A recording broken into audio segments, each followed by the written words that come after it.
नमस्कार दोस्तों, स्वागत है आप लोगों का हमारे चैनल मैथ्स मेकर में।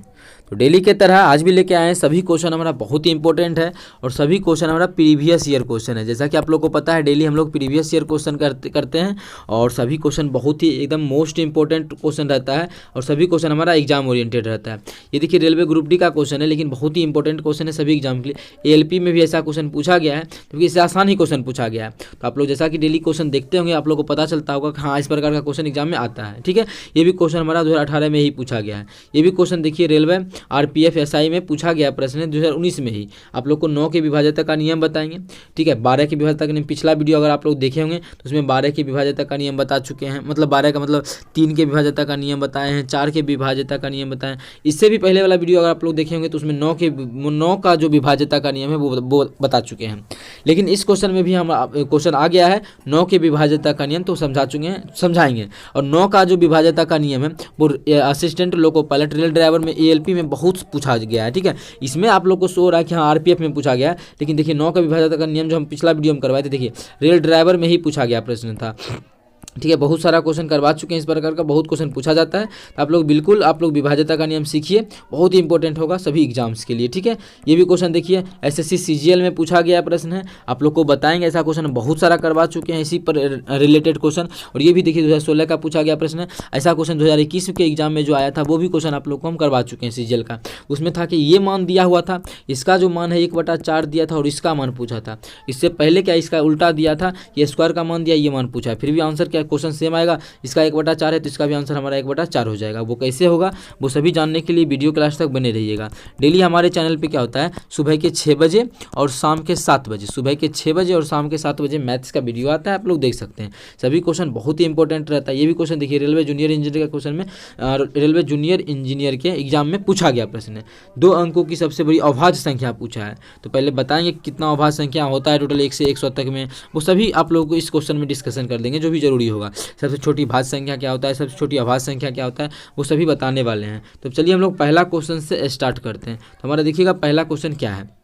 देखिए जब भी शेषफल पता करना होता है इस प्रकार के क्वेश्चन में, तो हमेशा दिया हुआ क्या रहता है, जैसे मानिए हमको x-1 से भाग देना होता है और इस प्रकार का दिया रहता है। ठीक है, क्यों दिया रहता है, जब भी हमको माने निकालना है x² + 5x + 10, इसमें अगर x-1 से भाग देंगे तो शेषफल कितना बचेगा। उस समय क्या होता है, पावर 1 ही रहता है। ठीक है, इसमें बराबर 0 करते हैं तो x का जो मान आता है 1 आता है। x² का भी मान दिया हुआ नहीं रहेगा, आप लोग ज़्यादातर देखिएगा, क्योंकि x² का भी मान अगर दे दे तो √, क्या जाएगा इसका मान आइए मान लेते हैं कि इससे भी दूसरा एग्जांपल आप लोग को अगर देके समझाते हैं। अगर बोल दिया कि x पे पावर 3 - 2 = 0 है, तो इससे भाग देना है, और यहाँ पे पावर हम 4 ही कर देते हैं, इसमें भाग देना है। तो यहाँ से x³ का मान कितना निकालेंगे 2, और x का मान फिर 2 का तो घनमूल नहीं निकलता है, फिर इसमें रखेंगे क्या, नहीं रख पाएंगे। तो इसी प्रकार से आप लोग देखते होंगे कि ऐसा क्वेश्चन जब भी आता होगा तो सिर्फ सिंगल पावर से ही भाग देने के लिए बोलता होगा, तब शेषफल निकालने के लिए बोलता होगा सिंगल पावर से। तो यहाँ पे कैसे पावर 3 दे दिया, यहाँ पे क्यों पावर 3 दे दिया, कुछ तो कुछ जरूर लॉजिक होगा। तो यहाँ पे ये लॉजिक है कि देखिए यहाँ पे मान अगर पावर 3 दे देगा तो मान रखने में बड़ी दिक्कत होता है। लेकिन अभी जो हम लोग क्वेश्चन, ये जो ग्रुप डी में क्वेश्चन पूछा गया है, यहाँ पर जो क्या दिया हुआ है, पावर 3 दिया हुआ है, और देखिए 3 का ही मल्टीपल है, 3 का ही मल्टीपल 6 भी है, और यहाँ पे 3 का मल्टीपल 3 ही है, उसके अलावा कुछ है ही नहीं। स्क्वायर मानी x² भी नहीं दे सकता है, अगर देता तो हम लोग मान को नहीं रख पाते, शेषफल नहीं निकाल पाते, फिर हम लोग को दूसरा तरीका अपनाना पड़ता। ठीक है, तो यहाँ पे सिंपली क्या दिया हुआ है, x पे पावर 3 - 2 बराबर इसी से भाग देना है ना इस पर, तो शेषफल पता करना है। तो अब ऐसे नहीं कि भाग देना है इसको फिर लिखना है, इतना भाग नहीं देना है। जब भी भाग देने का बात करें, शेषफल निकालने का बात करें, तो आप लोग को क्या करना है, इतना के बराबर 0 रख देना है। तो x³ बराबर यहाँ से क्या निकल जाएगा, x³ बराबर 2 निकल जाएगा, क्योंकि -2 था, बराबर के उस पर जाएगा तो +2, मतलब x³ का जो मान आ गया वो कितना आ गया, x³ का मान हमारा 2 आ गया। इस x³ के मान को हम लोग समीकरण में पुट कर देते हैं। तो क्वेश्चन हमारा क्या है, 4x पे पावर 6 कितना है, 4x पे पावर 6 - 5x³ - 3, इसी में भाग देके चेक करना है ना कि शेषफल कितना आएगा, इसी में भाग देके चेक करना है। तो चलिए इसमें भाग देके चेक करते हैं। तो भाग देके चेक तो हम लोग करेंगे नहीं, तो हम लोग क्या करेंगे, वैल्यू को पुट करके देखेंगे। ठीक है, चलिए मान को रखते हैं। अब देखिए 4 का तो 4 ही लिखेंगे। एक्स पे पावर 6 क्या मतलब क्या हुआ, एक्स पे पावर 6 का मतलब हुआ एक्स स्क्वायर, या फिर बोले तो एक्स क्यूब का स्क्वायर, एक्स क्यूब का स्क्वायर लिख सकते हैं एक्स पे पावर 6। तो एक्स क्यूब का जो मान है, एक्स क्यूब का मान वो कितना है, 2 है, तो एक्स क्यूब का मान 2 है तो 2 लिखेंगे। फिर इसका इस पे स्क्वायर है तो इस पे स्क्वायर, माइनस था तो माइनस हम लोग दिए। फिर क्या हमारा 5 है तो 5 गुना एक्स क्यूब का मान कितना है, 2 है तो 2, -3 तो -3। अब 2 का स्क्वायर 4, 4 चौके 16, -3 दून 5 दूना 10 -3। इसको सॉल्व करेंगे कितना जाएगा, 16 - 13, 16 में से 13 घटाएंगे तो हमारा कितना जाएगा, 3 आ जाएगा। मतलब इसको भाग देंगे एक्स क्यूब -2 से तो शेषफल जो बचेगा वो हमारा 3 बचेगा, जो कि हमारा ऑप्शन किस में है, पहला ही ऑप्शन में है। तो पहला ऑप्शन हमारा बिल्कुल करेक्ट आंसर हो जाएगा। कौन सा ऑप्शन, पहला ऑप्शन। उम्मीद करते हैं दोस्तों समझ में आ गया होगा। कहीं भी किसी प्रकार का कोई भी दिक्कत हो किसी भी क्वेश्चन में कमेंट करके पूछ सकते हैं। ये आपका अपना चैनल है मैथ्स मेकर। अगर अच्छा लगता है, क्वेश्चन समझ में आता है तो अपने सभी दोस्तों के साथ इस वीडियो को ज़्यादा से ज़्यादा शेयर करें। अगर आप लोग चैनल पे नए हैं तो हमारे चैनल मैथ्स मेकर को सब्सक्राइब कर लें। देखिएगा हमारा क्वेश्चन नंबर, दूसरा क्वेश्चन क्या है, जो कि एएलपी में ही ऐसा क्वेश्चन बहुत बार पूछा गया है और ये आरपीएफ में भी पूछा गया है। जैसा कि पिछले वीडियो में दिखाया आप लोग को, हमारा एएलपी में ही पूछा गया था प्रश्न। 9 की विभाज्यता का नियम सबसे पहले पता करना होगा, तभी तो चेक करेंगे कि क्वेश्चन में बोल रहा है कि इस संख्या इतना को 9 से विभाजित करने पर शेषफल क्या प्राप्त क्या होगा। तो पहले 9 की विभाज्यता का नियम अगर पता कर लेते तो शेषफल निकालना आसान हो जाएगा। पहले सबसे पहले सिंपल 9 और 2 7 और 2 72, 72 में हमारा 9 से भाग लगता है या नहीं लगता है, तो बिल्कुल हम लोग देख रहे हैं कि हाँ भाग लगता है। कितना, सॉरी 9 8 72, 8 12, मतलब रिमाइंडर शेषफल जो बचेगा 0 बचेगा। ठीक है। यह दूसरा तरीका है कि देखिए 9 से भाग लगेगा या नहीं लगेगा उस संख्या में चेक करने का। तो 7 2 कितना होता है, 7 2 जो हमारा है 9 है, तो 9 में हमारा इसके अंकों का योग में देखते हैं कि अगर 9 से भाग लग रहा है कि नहीं लग रहा है। अगर लगता है तो हम लोग बोलेंगे कि उस संख्या में भी हमारा 9 से भाग लग रहा है। जैसे इसके अंकों का योग कितना है, 7 2 9, तो 9 में हमारा 9 से भाग लगता है, हाँ लगता है, मतलब इसमें भी हमारा 72 में भी 9 से भाग लगेगा। उसी प्रकार से अगर दूसरा ले ले 2 3 8 7 5 इतना ले लिए, अब मानिए 1 2 भी ले लिए, इसमें हम बोलेंगे कि चेक करना है कि 9 से भाग लगता है या नहीं लगता है। तो कैसे चेक करेंगे, तो देखिए सभी को जोड़ लीजिए, 8 3 11, 11 7 18, 18 2 20, 20 आ गया। 20 में हमारा 9 से भाग लगता है, नहीं लगता है, मतलब इस संख्या में भी 9 से भाग नहीं लगेगा। ये हमारा 9 की विभाज्यता का नियम है। अगर शेषफल का भी बात नहीं कर रहे, शेषफल निकालना है लेकिन शेषफल का भी नहीं। अब इसमें पूछेंगे कि 9 से भाग लगेगा या नहीं लगेगा, तो चेक कर लेते हैं। 8 3 11 7 18, 18 में भाग लगता है, 9 से बिल्कुल लगता है, मतलब इस संख्या में भी हम लोग चेक करेंगे तो 9 से हमारा भाग लग जाएगा। ठीक है, ये तो भाग लगने का नियम हम लोग जान गए, जैसे इसी में भी जान सकते हैं उसी प्रकार से। लेकिन अब हम पता करते हैं कि विभाज्यता का शेषफल कितना बचेगा। तो देखिए इसमें अगर शेषफल पूरा पूरी भाग लग रहा है, मतलब शेषफल कितना बच जाएगा, 0। अब देखिए शेषफल 0 बच गया। इसी क्वेश्चन वाले से हम 2 दिए थे इससे पहले, आपसे लोग से पूछे थे कि भाग लगेगा कि नहीं लगेगा, तो आप लोग बोले थे नहीं लगेगा। वो कैसे चेक किए, तरीका आप लोग को हम बता दिए कि 8 3 11, 11 7 18 2 20, 20 हो रहा था, तो योगफल कितना आया, 20 आया। 20 में हमारा 9 से भाग नहीं लगता है ना, मतलब इस संख्या में भी भाग नहीं लगेगा। भाग जब नहीं लगेगा तो कुछ ना कुछ क्या होगा, शेषफल बचेगा। जब भाग नहीं लगेगा तो कुछ ना कुछ क्या होगा, शेषफल बचेगा। तो शेषफल कितना बचेगा, तो शेषफल निकालने का सबसे आसान तरीका है 9 से विभाज्यता का नियम में कि इसके अंकों को जोड़ लीजिए।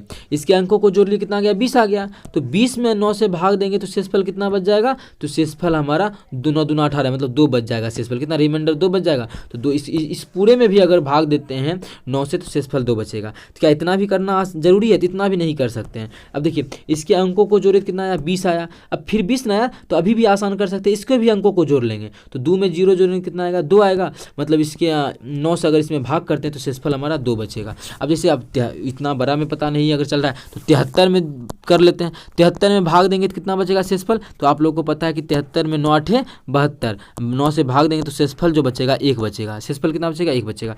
हम जो तरीका बताए उस तरीका से भी चेक कर लेते हैं। तो 7 3 कितना हो गया, 10, 7 3 10, 10 में 9 से भाग करेंगे तो शेषफल देखिए 1 आ गया ना। या फिर दूसरा तरीका क्या बताएं कि इसके अंकों को जोड़ लेते हैं। तो 9 10 में कितना है, 1 और 0 है। इसके अंकों को जोड़ेंगे, 1 और 0 को जोड़ेंगे तो कितना होगा, 1 होगा। तो 1 हमारा देखिए डायरेक्ट रिमाइंडर निकल गया। तो 9 से विभाज्यता का यही नियम है और यही शेषफल का भी नियम है। तो चलिए शेषफल निकाल लेते हैं। ठीक है, अब देखिए तो 5 4 9, 9 खत्म हो गया क्योंकि 9 से पूरा पूरा भाग लग गया। फिर 5 4 9, 9 से पूरा पूरी भाग लग गया।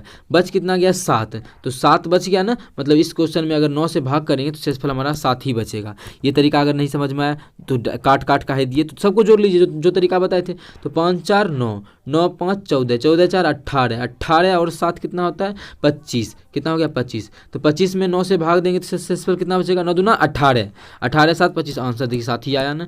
या फिर दूसरा तरीका भी क्या बताए थे कि इसके अंकों को जोड़ के भी बना सकते हैं। इसके अंकों को जोड़ेंगे 5 2 7, कितना आ गया अंकों को जोड़े तो 7, 7 में भाग लगता है 9 से नहीं लगता है, मतलब शेषफल हमारा 7 आ जाएगा। तो शेषफल हमारा 7 हो जाएगा, जो कि हमारा बिल्कुल चौथा ऑप्शन में है, जो कि आरपीएफ में पूछा गया प्रश्न। ऐसा क्वेश्चन हमारा रेलवे में भी पूछा जाता है कि 9 के विभाज्यता का नियम क्या है, या फिर 9 से भाग देंगे शेषफल क्या बचेगा। तो आप लोग को समझ में आ जाना चाहिए। कहीं भी किसी प्रकार का कोई भी दिक्कत होता है किसी भी क्वेश्चन में तो कमेंट करके पूछ सकते हैं। ये आपका अपना चैनल है मैथ्स मेकर। तो चलिए हम लोग अगला क्वेश्चन करते हैं, क्वेश्चन नंबर 3। देखिएगा क्वेश्चन नंबर 3 क्या है, जो कि डायरेक्ट हम लोग इसका आंसर भी निकाल सकते हैं।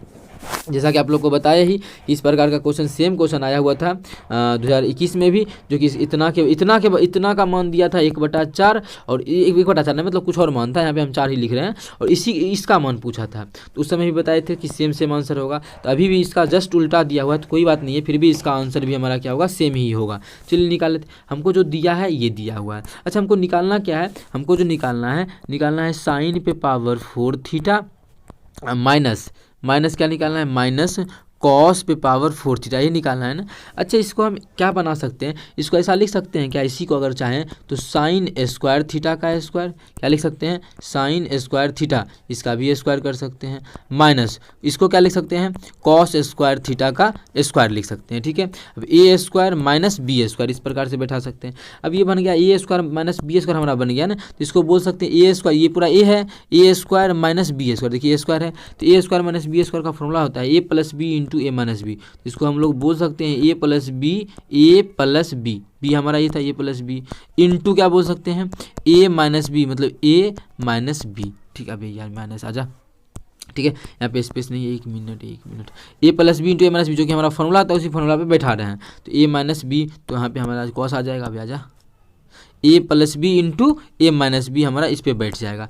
अब देखिए इसमें इसी का मान ज्ञात करना था पावर 4 का ही, और पावर 4 को ही हम ऐसे लिख सकते हैं। इसका फॉर्मूला हम लोग जानते हैं कितना होता है, sine square theta plus cos square theta का मान कितना होता है 1 होता है, तो 1 गुना, और इसका मान हम लोग को गिवन है 1/4, तो 1/4, तो पूरे को सॉल्व कितना आ गया 1/4, मतलब पावर 4 का भी जो वैल्यू आएगा इसके बराबर आएगा, जो कि हमारा 1/4 होगा। ऑप्शन नंबर दूसरा है, तो ऑप्शन दूसरा हमारा बिल्कुल करेक्ट आंसर हो जाएगा। उम्मीद करते हैं दोस्तों समझ में आ गया होगा।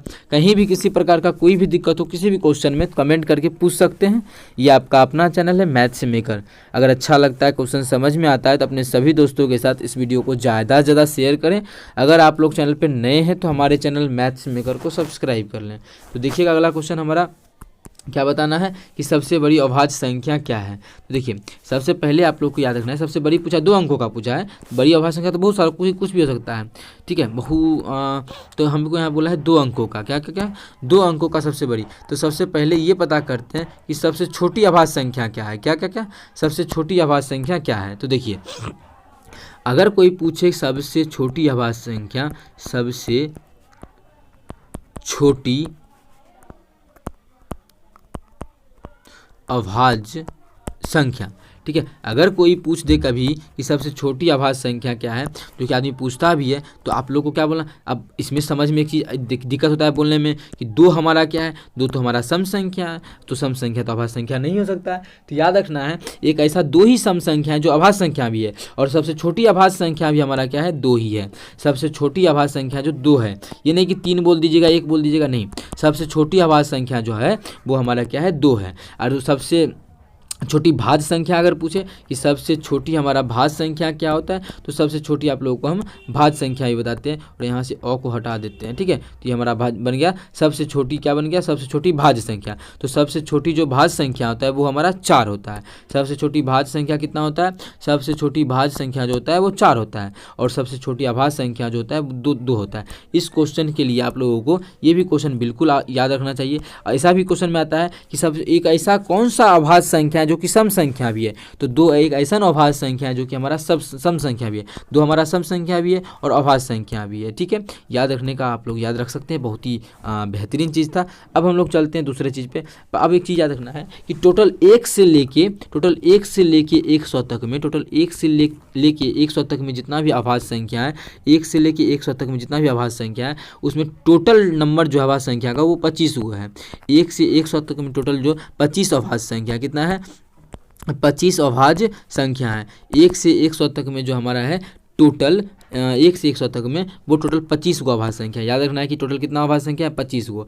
अब हम लोग चलते हैं क्वेश्चन में क्या पूछा है, सबसे 2 अंकों की सबसे बड़ी अभाज्य संख्या। अब तो लिखना नहीं है कि पहला अभाज्य संख्या 2, 3, 5, 7, 11, ये सभी अभाज्य संख्या। क्या 100 तक लिखने जाए तो नहीं लिखने जाएंगे, तो पता कर लेते हैं कि इसमें अभाज्य संख्या का मतलब समझ में आ रहा है ना, जिसमें किसी से भी भाग नहीं लगे, सिर्फ और सिर्फ 1 से भाग लगे और स्वयं से भाग लगे। उसके अलावा 1 से मतलब और स्वयं से, सेल्फ से मतलब स्वयं से बोले तो इसके अलावा किसी से भी भाग नहीं लगेगा, उसको हम लोग बोलते हैं अभाज्य संख्या। जैसे देखिए हमारा 5, या फिर दूसरा ले लेते हैं 11। 11 भी क्या है, 11 में सिर्फ और सिर्फ 11 से ही भाग लगेगा और 1 से ही लगेगा और किसी से भाग नहीं लगता है, तो एक भी हमारा क्या है, अभाज्य संख्या है। इसी प्रकार से अभाज्य संख्या निकालते हैं। तो जैसा कि अब देखिए 91 क्या है, 91 में हमारा भाज्य संख्या है। क्यों, क्योंकि इसमें जो हमारा है 13 से ही भाग लगता है, 13 से 91, तो 91 तो भाज्य संख्या हो गया। हमसे पूछा था अभाज्य संख्या, तो ये हमारा क्या है, भाज्य संख्या। क्या है, ये हमारा भाज्य संख्या है।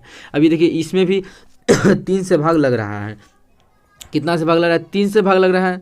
3 से भाग लग 3 या 9, 3 का 3, 31, 3 से भाग लग रहा है, 31 से भी भाग लग रहा है। ये भी हमारा क्या है, भाज्य संख्या, हमको खोजना था और भाज्य संख्या। अब देखिए ये दोनों पे डिस्कशन। तो 97 किसी भी पहरा में आता है क्या, 9 और 7 16 होता है, भाग नहीं लगेगा 3 से भी और किसी से भाग। तो ये जो हमारा है दोनों का दोनों क्या है, अभाज्य संख्या। ये भी अभाज्य संख्या है और ये भी अभाज्य संख्या है। लेकिन क्वेश्चन में पूछा था 2 अंकों की सबसे बड़ी भाज्य संख्या, तो ये तो सबसे छोटा है, तो बड़ा इस दोनों में यही है। तो 2 अंकों की सबसे बड़ी भाज्य संख्या जो है 97 है। कितना है, आप लोग देख लीजिए, 97 किसी से भाग नहीं लगता है ना, तो याद रख लीजिएगा कि सबसे बड़ी जो भाज्य संख्या है 2 अंकों का वो 97 है। कितना, 97। उम्मीद करते हैं दोस्तों आप लोगों को ये सभी क्वेश्चन समझ में आ गया। एक क्वेश्चन के चक्कर में कहीं भी किसी प्रकार का कोई भी दिक्कत हो, किसी भी क्वेश्चन में कमेंट करके पूछ सकते हैं। या आपका अपना चैनल है मैथ्स मेकर, अगर कहीं भी दिक्कत होता है किसी भी प्रकार का पूछिए। डेली हमारे चैनल पे सुबह के 6 बजे, अभी आजा, सुबह के 6 बजे और शाम के 7 बजे मैथ्स का वीडियो आता है, आप लोग देख सकते हैं। ठीक है, और अच्छा लगता है, क्वेश्चन समझ में आता है तो अपने सभी दोस्तों के साथ इस वीडियो को ज़्यादा से ज़्यादा शेयर करें। चलिए मिलेंगे नेक्स्ट वीडियो में इसी प्रकार का बेहतरीन क्वेश्चन लेके। Thank you.